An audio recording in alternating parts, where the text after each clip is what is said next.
De esta manera llegamos a la ciudad de Mazamarí para explorar y conocer un poco más sobre su identidad, sobre su cultura. Claro que sí, este es un parque donde muchas familias lo pasan en una hermosa tarde, obviamente con este calor que está insoportable, y de hecho también les invitamos a que puedan conocer las cascadas y diversos tipos de cosmovisión que podemos encontrar en esta gran ciudad. Claro que sí, mis amigos, la verdad nos sentimos acogidos poder formar parte de ellos, poder ver su gente cálida y todo.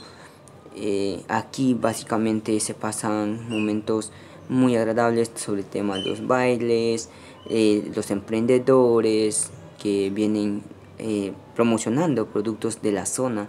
Claro que sí.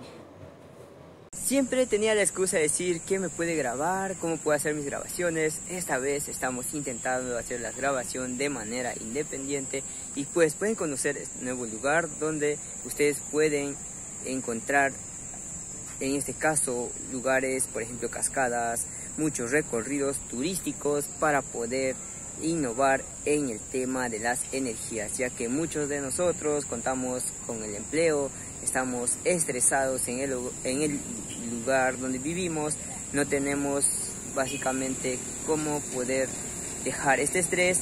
Les invito a que puedan conocer la ciudad de Mazamarí.